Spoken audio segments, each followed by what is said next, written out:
एक व्यक्ति था, लड्डू गोपाल जी की सेवा करता, लेकिन उसका एक मित्र था, वो शंकर जी की सेवा करता था। और शंकर जी की सेवा करने वाला जो मित्र था वो बड़ा धनवान हो गया, और लड्डू गोपाल जी की जो सेवा करता था वो अभी भी साधारण सा ही था। एक दिन दोनों मित्र मिले तो शिव जी की आराधना करने वाला भक्त लड्डू गोपाल जी की आराधना करने वाले से बोला, भाई तुम आज तक कभी उठ नहीं पाए, तुम उसी स्थान पर हो, उतने ही दायरे में हो, कभी बढ़ नहीं पाए आगे। गोपाल जी की सेवा करने वाला बोला, मेहनत तो बहुत करता हूँ लेकिन क्या करूँ, बढ़ ही नहीं पाता। शिव आराधक ने कहा, एक काम करो, तुम अपने आराध्य बदल दो। ये तुम गोपाल जी की आराधना करते हो ना, इनकी जगह तुम शिव जी की आराधना शुरू कर दो, देखना कैसे जीवन में बदलाव आएगा। अब उस व्यक्ति ने यही किया कि गोपाल जी को ले जाकर के तो अलमारी में रख दिया। दूसरे दिन एक शंकर जी ले आया और शंकर जी का बढ़िया रुद्राभिषेक करके, त्रिपुंड लगा करके, बढ़िया ज्योत नैवेद्य आदि सब अर्पित करके, अगरबत्ती जला करके ओम नमः शिवाय का जाप करने लगा। और अब गोपाल जी की सेवा करता तो वो गोपाल जी मन अंदर बैठा दिए एक अलमारी में,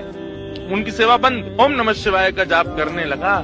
जैसे ही इसका जाप पूर्ण हुआ, मालाओं को नेत्रों से लगा करके इसने शंकर जी को प्रणाम किया, तभी दिखता है कि अगरबत्ती का जो धुआं था ना, वो उसी अलमारी की तरफ जा रहा था जहाँ गोपाल जी बैठे थे। तो इसके मन में भावना आई कि आज तक इनकी आराधना करता रहा तो मुझे कभी कुछ दिया नहीं, आज तक भी मैं सामान्य हूँ, और अब मैं शंकर जी की आराधना कर रहा हूँ, उनको नैवेद्य धूप दीप दिखा रहा हूँ, तो अगरबत्ती की सुगंधी भी उनको नहीं लेने दे रहे, खुद ले रहे हैं अंदर अलमारी में बैठ के। रुको इनको अभी बताता हूँ। उठ करके गया, अलमारी खोल करके जैसे ही गोपाल जी को पकड़ने लगा, इतने में ही गोपाल जी सच में प्रकट हो गए और उस प्रकट होकर के उसका हाथ पकड़ ली। जैसे ही गोपाल जी प्रकट हुए, उस भक्त ने कहा, बोले भगवान आप प्रकट हो गए? बोले हाँ प्रकट हो गए। बोले तो फिर ये तो मैं सबको बता दूंगा कि भाई शिव जी की आराधना से गोपाल जी प्रकट होते हैं। गोपाल जी बोले, नहीं भैया, हम शिव जी की आराधना से प्रकट हुए, ऐसी बात नहीं है। तुम शिव आराधना करो, सूर्य आराधना करो, चंद्र आराधना करो, किसी की भी आराधना करो, उससे हमको कोई दिक्कत नहीं है, लेकिन आज हम प्रकट किस लिए हुए ये ध्यान से सुनना। आज तक तुमने केवल हमको अष्ट धातु की एक मूर्ति समझा थी, तुम्हारे मन में कभी ये भावना नहीं आती थी कि इनकी आंखें भी हैं, इनकी नाक भी है, इनकी जीभ भी है, इनके कान भी हैं, इनकी त्वचा भी है, इनके हाथ पैर भी हैं। परंतु आज जब वो अगरबत्ती का धुआं सहज ही मेरी तरफ आ गया